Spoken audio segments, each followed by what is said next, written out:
नमस्कार मंडळी, मी सौ पूर्णा परांजपे. आध्यात्मिक 33 अनरसे या सदरामध्ये आपण काल साधक सद्गुरू याविषयी पाहिलं.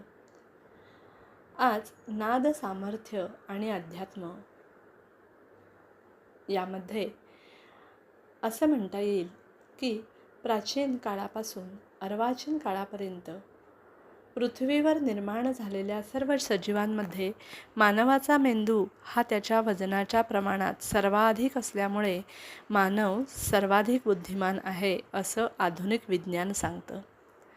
या बुद्धिमान मानवाच्या प्रगतीचा आढावा जर आपण घेतला तर आपल्या असं लक्षात येतं की या प्रगतीमध्ये शब्द सामर्थ्य, अक्षर सामर्थ्य यांचा सहभाग फार मोठा आहे.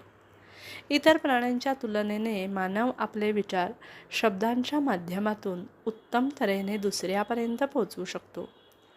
काही विशिष्ट मर्यादेपर्यंत पशु पक्षी कीटकसुद्धा एकमेकांमध्ये संवाद साधून आपल्या भाषेचा त्या संवादासाठी उपयोग करतात. परंतु वर्णाक्षरांनी समृद्ध असलेली मानवी भाषा सर्वाधिक प्रगल्भ मानली जाते. मंडळी, शब्दांच्या माध्यमाचा हा विकासही मनुष्याच्या प्रगतीनुसार होत गेला हे नक्की. भाषा विकास हे कार्य आजही सुरू आहे.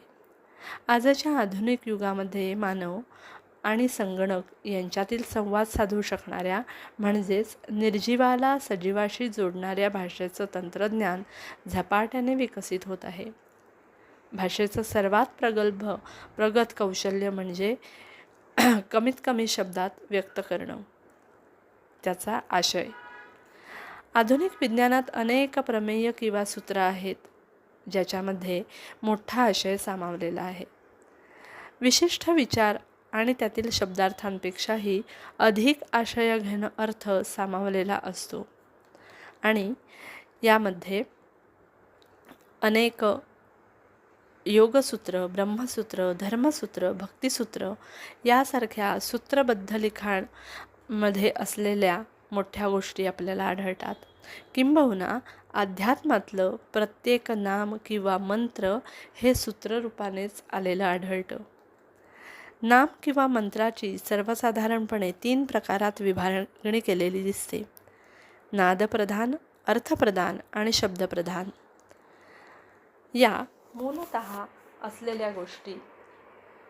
नामाच्या बाबतीमध्ये जर पाहिलं तर कुठलंही नाम किंवा मंत्र, अक्षर हे कितीतरी नाद निर्माण करतं. नादामध्ये मोठं सामर्थ्य असतं.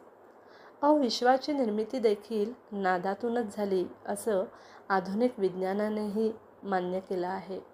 हा नाद 3 प्रकारच्या लहरींद्वारे निर्माण होत असतो. या लहरी लघु, मध्यम आणि दीर्घ स्वरूपाच्या असून सर्व विश्वामध्ये सामावलेल्या असतात. प्रत्येक सजीवालाही स्वतःचा असा विशिष्ट नाद अथवा स्पंदनं असतात. नाद लहरींचं वैशिष्ट्य म्हणजे या नाद लहरी शक्तीची निर्मिती, शक्तीचं वहन आणि शक्तीचं पोषण करण्यास समर्थ असतात. अर्थात यासाठी नादप्रधान मंत्र, नादप्रधान नाम विशिष्ट लयीत, विशिष्ट नादात, उच्चारावत, वैखरी वाणीत करणं आवश्यक असतं. वैदिक सूक्त, ऋचा, मंत्रांचं पठण एका विशिष्ट लयीमध्ये, तालामध्ये केलं जातं आणि याचं कारणही हेच आहे की सर्व शब्द समुच्चय नादप्रधान आहेत. मंडळी, हे नाम, त्यातला आशय, अर्थ हा सर्वात महत्त्वाचा असून अर्थबोधासह त्याचा जप केला तर उचित प्रमाण साध्य होतो.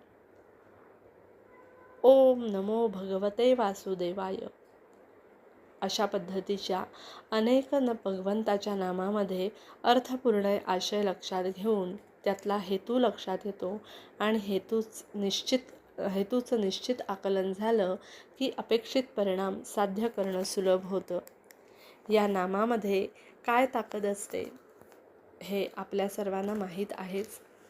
तरीसुद्धा आपण या नाम शब्दप्रधान प्रकार काय असतात हे उद्याच्या भागामध्ये नक्की ऐकूया आणि आपल्याला जसं जमेल, जसं वेळ मिळेल किंवा कुठलंही काम करताना अहो येता जाता उठत बसता या उक्तीप्रमाणे सतत या परमेश्वराच्या नामामध्ये राहूया. श्री स्वामी समर्थ, श्री स्वामी समर्थ, श्री स्वामी समर्थ.